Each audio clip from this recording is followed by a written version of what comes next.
श्री सत्यनारायण भगवान की जय। प्रथम अध्याय। महामुनि व्यास जी ने कहा, बहुत समय पहले 9वीं शरद में 189-88 ऋषियों ने पुराण वेत्ता श्री सूत जी से पूछा, हे सूत जी, इस कलयुग में वेद विद्या रहित महान मानवों को ईश्वर भक्ति किस प्रकार मिलेगी, उनका उद्धार कैसे होगा।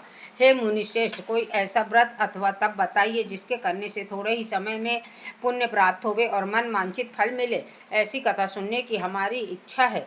प्रश्न के शास्त्रों के ज्ञाता श्री सूत जी ने कहा, हे वैष्णव में पूज्य, आप सभी ने प्राणियों के हित एवं कल्याण की बात पूछी है। अब मैं उस श्रेष्ठ व्रत को आप लोगों से कहूँगा जिसे श्रेष्ठ मुनि नारद जी ने लक्ष्मी नारायण भगवान से पूछा था और लक्ष्मी नारायण भगवान ने मुनि श्रेष्ठ नारद को बताया था। सो आप श्रोतागण ध्यान से सुनो।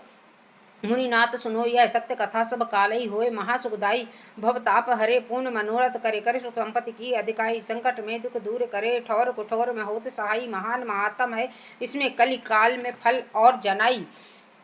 श्रेष्ठ मुनि श्रेष्ठ नारद जी अनुसरों के कल्याण हेतु अनेक लोकों में घूमते हुए मृत्यु लोक में पहुँचे। वहाँ बहुत सी योनियों में जन्मे सभी मनुष्यों को अपने अपने कर्मानुसार अनेक कष्टों से पीड़ित देखकर उन्हें सोचा, किस यत्न के करने से प्राणियों के कष्टों का निवारण होगा। ऐसा मन में इस विचार कर वह नारद जी विष्णु लोक को गए और श्वेत वर्ण 4 भुजाओं वाले देवों के इस नारायण जिनके हाथों में शंख चक्र गदा पद्म तथा वरमाला पहने थे देखकर स्तुति करने लगे। नारद जी ने कहा, हे भगवान, आप अति शक्तिमान है तथा मन तथा वाणी आपको नहीं पा सकता। आपका आदि अंत भी नहीं है। आप निर्गुण स्वरूप सृष्टि के कारण भक्तों के कष्टों को नष्ट करने वाले हो। आपको मेरा सत सत नमन है।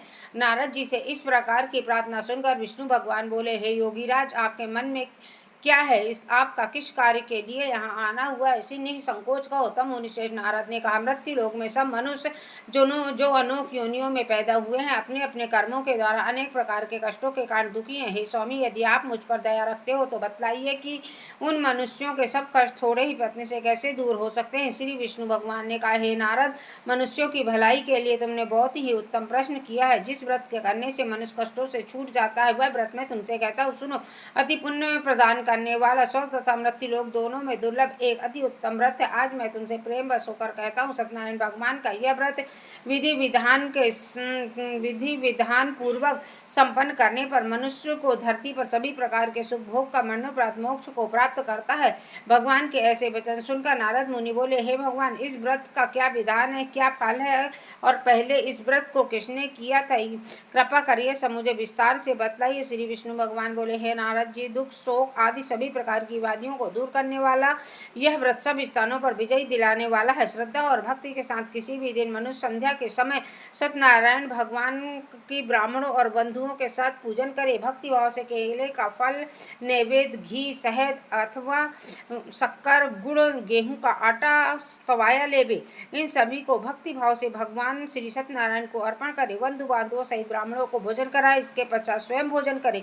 रात्रि में सत्यनारायण भगवान के गीत आदि का आयोजन कर श्री सत्यनारायण भगवान का स्मरण करता हुआ समय व्यतीत करे। इस तरह से जो मनुष्य व्रत करेंगे उनकी सब मनोकामना पूर्ण हो अवश्य ही होगी। विशेष रूप से कलिकाल में यही मृत्यु लोक में यही एक ऐसा उपाय है जिसे अल्प समय में और कम धन में महान पुण्य की प्राप्ति होती है। बोलो श्री सत्यनारायण भगवान की जय। द्वितीय अध्याय।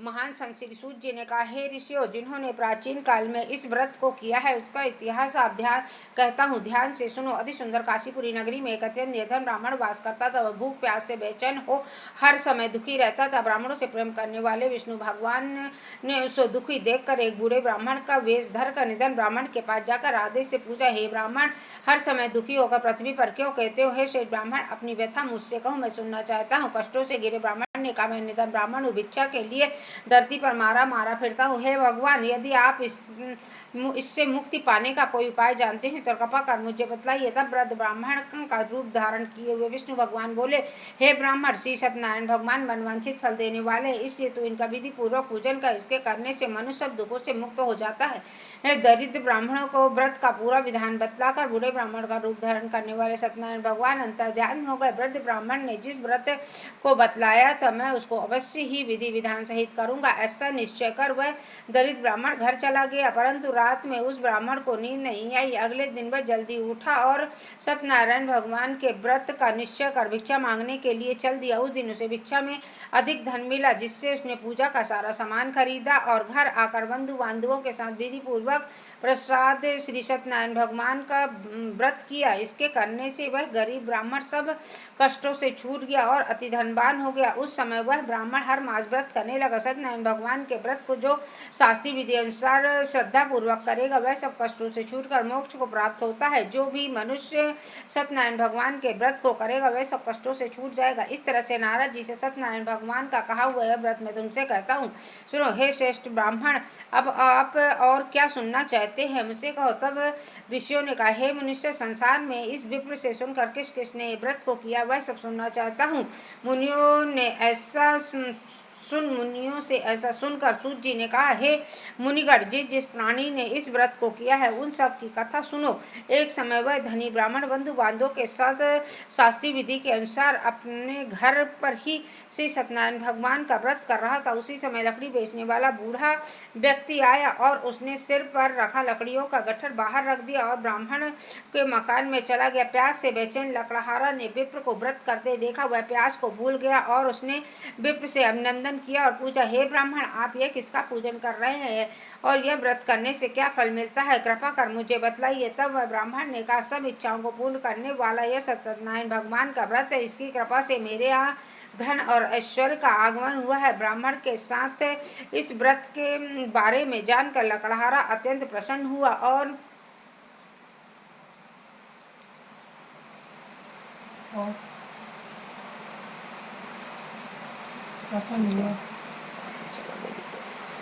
ब्राह्मण ने इसका पूजन किया। व्रत करने पर क्या फल मिलता है, कृपा कर मुझसे बताइए। उस समय ब्राह्मण ने कहा, सब इच्छाओं को पूर्ण करने वाला सत्यनारायण भगवान का व्रत, इनकी कृपा से मेरे यहाँ धन और ऐश्वर्य का आगमन हुआ है। ब्राह्मण से इस व्रत के बारे में जानकर लकड़हारा अत्यंत प्रसन्न हुआ और भगवान का चरणामृत लेकर भोजन करने के पश्चात वह अपने घर को चला गया। अगले दिन लकड़हारे ने अपने मन में संकल्प किया कि आज गाँव से लकड़ी बेचने से जो धन मिलेगा उसी से सत्यनारायण भगवान का श्रेष्ठ व्रत करूंगा। मन में ऐसा विचार कर लकड़हारा लकड़ियों के गट्ठर को अपने सिर पर रखकर जिस नगर में धनवान लोग रहते थे ऐसे सुंदर नगर गया। उस दिन उसने लकड़ियों का दाम पहले से चौगुना मिला। तब वह बूढ़ा लकड़हारा बहुत प्रसन्न होकर पके केले, शहद, शक्कर, घी, दुग्ध और गेहूं का चूर्ण इत्यादि श्री सत्यनारायण भगवान के व्रत की सभी सामग्रियों को लेकर अपने घर आया। फिर उसने अपने बंधु बांधवों को बुलाकर विधि विधान के साथ भगवान का पूजन किया और व्रत किया। उस व्रत के प्रभाव से बूढ़ा लकड़हारा धन धान्य से युक्त हुआ और संसार में समस्त सुख भोग कर बैकुंठ को चला गया। बोलो श्री सत्यनारायण भगवान की जय। तृतीय जय। श्री सूत जी बोले, हे शेष मुनि, अब आगे कहता हूँ सुनो। प्राचीन काल में उल्का मुख नाम का एक महान ज्ञानी राजा था। वह जितेंद्रिय और सत्य वक्ता थे। प्रतिदिन मंदिरों में जाता, गरीबों को धन देकर उनके कष्टों को दुखों को दूर करता था। उनकी पत्नी कमल के समान सुंदर मुख वाली सती साध्वी थी।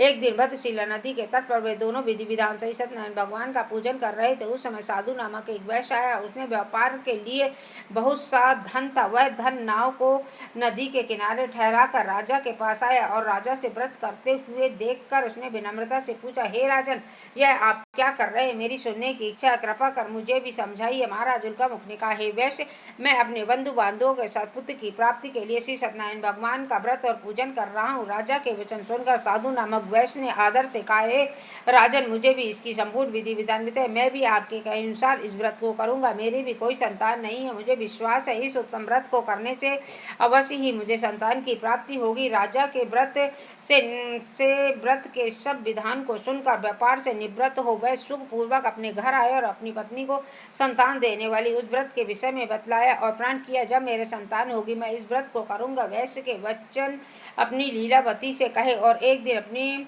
पत्नी लीलावती के साथ श्री सत्यनारायण भगवान की कृपा से गर्भवती हो गई। 10वें महीने एक अति सुंदर कन्या का जन्म हुआ। दिनों दिन वह इस तरह बढ़ने लगी जैसे शुक्ल पक्ष का चंद्रमा उठता, कन्या का नाम कलावती रखा गया। एक दिन वह लीला मीठे शब्दों से अपने पति को याद दिलाया, आपने जो भगवान का व्रत करने का संकल्प किया था, आप उसे पूरा करो। वैश्य ने कहा, हे प्रिय, मैं कलावती के विवाह पर इस व्रत को करूंगा। इस प्रकार से अपनी पत्नी को आश्वासन देकर व्यापार करने विदेश चला गया। कलावती पितृगृह में व्रत को प्राप्त हो गई।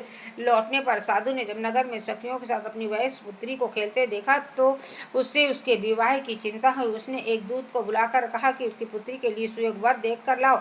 साधु नामक उस वैश्य की आज्ञा पाकर कंचन नगर पहुंचा और देखभाल कर वैश्य की कन्या के लिए एक सुयोग्य वरिक पुत्र को ले आया। उस सुयोग लड़के को देखकर साधु नामक वैश्य ने अपने बंधु बांधवों सहित प्रसन्नचित्त होकर पुत्री का विवाह कर दिया। दुर्भाग्य से विवाह के समय भी सत्यनारायण भगवान का व्रत करना भूल गया। इस पर सत्यनारायण भगवान क्रोधित हो गए और उन्होंने वैश्य को श्राप दिया, तुझे दारुण दुख प्राप्त होगा। एक समय अपने कार्य में कुशल वह वैश्य अपने दामाद सहित नावों का बेड़ा लेकर व्यापार करने के लिए सागर के समीप रत्नसारपुर नगर में गया। रत्नसारपुर नगर में चंद्रकेतु नामक राजा राज्य करते थे। दोनों ससुर जमाई चंद्रकेतु राजा के उस नगर में व्यापार करने लगे। एक दिन भगवान सत्यनारायण की माया से चोरित एक चोर राज्य के चंद्रकेतु के धन को चुराकर भागा जा रहा था। राजा के दूतों को पीछे आते देख चोर ने घबरा कर राजा के धन को वहीं वैश्य की नाव में चुपचाप रख दिया, जो जहां वे ससुर जमाई ठहरे हुए थे, और भाग गया। राजा के दूतों ने उस वैश्य के पास आकर राजा के धन को रखा देना तो दोनों ससुर जमाई दोनों को चोर समझा और वह ससुर दामाद दोनों को बांध कर ले गए। राजा के समीप जाकर बोले, आपका धन चुराने वाले दो चोर पकड़ कर लाए हैं, देख कर आज्ञा दे। राजा की आज्ञा से कठिन कारावास में डालने की आज्ञा दे दी। इस प्रकार से राजा की आज्ञा से उन्हें कारावास में डाल दिया और उनका सारा धन था वो छीन लिया। सत्यनारायण भगवान के शाप के कारण उस वैश्य की पत्नी लीलावती व पुत्री कलावती भी घर में बहुत दुखी रहने लगी।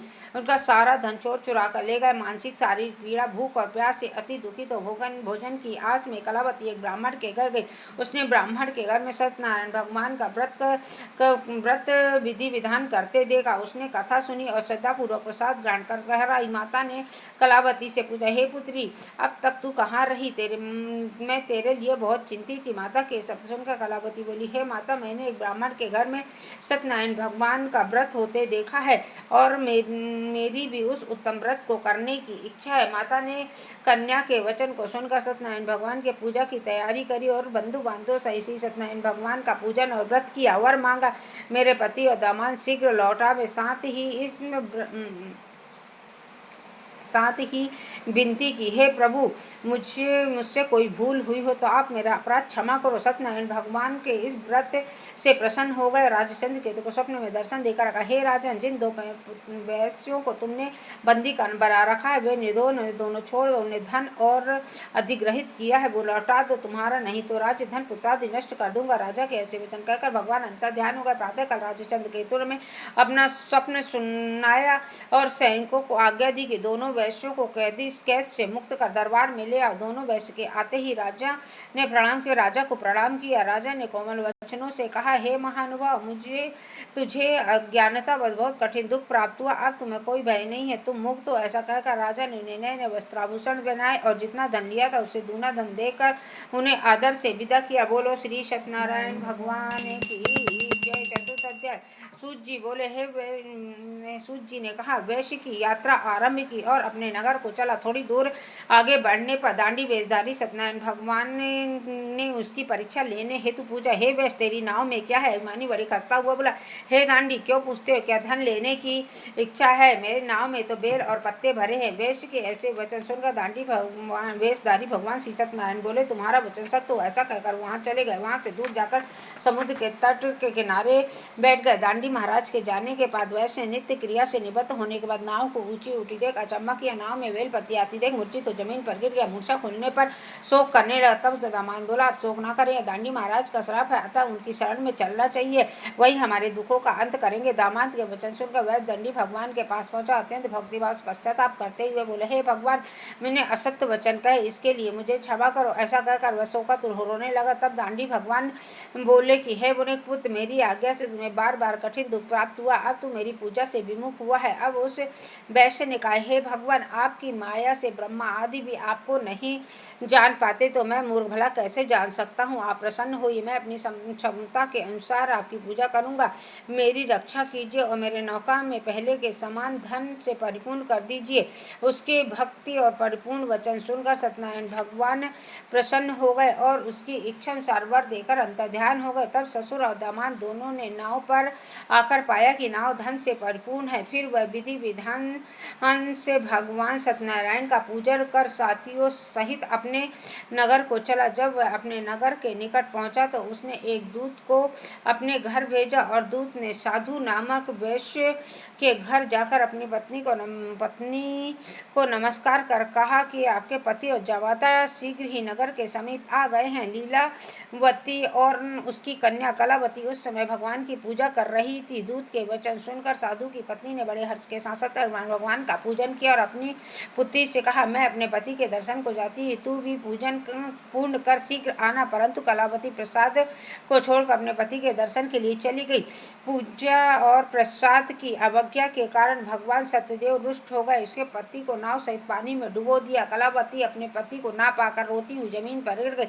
नौका को डूबा कन्या को रोती हुई देख साधु नामक वैश्य दबित तो बोला, हे प्रभु, मुझसे या मेरे परिवार से अज्ञानतावश जो अपराध हुआ हो तो उसे क्षमा करो। ऐसे वचन सुनकर सत्यदेव भगवान प्रसन्न हो गए। आकाशवाणी, हे वैसे तेरी पुत्री मेरे प्रसाद को छोड़कर आई है, इसलिए उसका पति अदृश्य हुआ। दिव्य घर जाकर प्रसाद ग्रहण करके लौटे तो उसका पति अवश्य मिलेगा। आकाशवाणी सुनकर कलावती ने घर पहुंचकर प्रसाद खाया और फिर आकर अपने पति को पूर्ण रूप में पाकर अति प्रसन्न हुई। फिर उसने अपने पति के दर्शन किए। तत्पश्चात साधु वैश्य ने वही बंधु बांधवों सहित सत्यदेव का विधि पूर्वक पूजन किया और समय समय पर हर आगे भी व्रत और पूजन करता और सुनता रहा। अंत में वह इस लोक में सभी प्रकार के सुख को भोग कर मोक्ष को प्राप्त हुआ। बोलो श्री सत्यनारायण भगवान की जय। 5वां अध्याय। सूत जी बोले, हे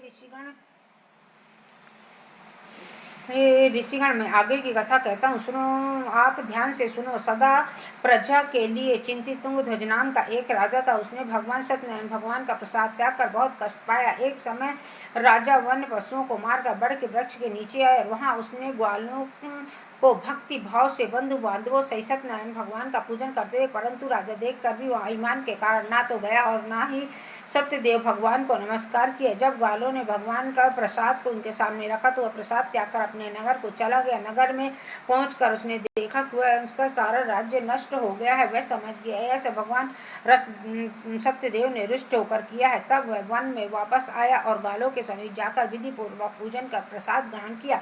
सत्यनारायण भगवान की कृपा से सब कुछ पहले जैसा हो गया। लंबे समय तक सुख भोग का मरणोपरांत मोक्ष को प्राप्त हुआ। जो मानव इस व्रत को करेगा, श्री सत्यनारायण भगवान की कृपा से उसे धन धान्य में कभी कमी नहीं होगी। निर्धन धनी बंदी बंधन से मुक्त होकर निर्भय हो जाता है। संतानहीनों को संतान की प्राप्ति होती है तथा सब इच्छाओं को पूर्ण कर अंत में वैकुंठ धाम को जाता है। अब उसके बारे में जानिए जिन्होंने पहले इस व्रत को किया था और साथ ही उनके दूसरे जन्म की कथा सुने। सताना नामक वृद्ध ब्राह्मण ने सुदामा का रूप में जन्म लेकर श्री कृष्ण की भक्ति एवं सेवा से वैकुंठ धाम को प्राप्त किया। उल्का मुख नाम का राजा ने दशरथ बने और रंगनाथ का पूजन कर मोक्ष को प्राप्त किया। साधु नामक वैश्य धर्मात्मा सत्य प्रतिज्ञ राजा मोरध्वज बनकर अपने पुत्र को आरे से चीर कर वैकुंठ धाम को प्राप्त किया। महाराज तुंगजन स्वयं भूमनु बने और उन्होंने बहुत से लोगों को भगवान की भक्ति में लीन कराकर वैकुंठ धाम को प्राप्त किया। यह लकड़हारा भी अगले जन्म में गुहा नामक निषाद राजा बनकर जिनके राम के चरणों की सेवा कर अपने सभी जन्मों को संभाल लिया। बोलो श्री सत्यनारायण भगवान की जय।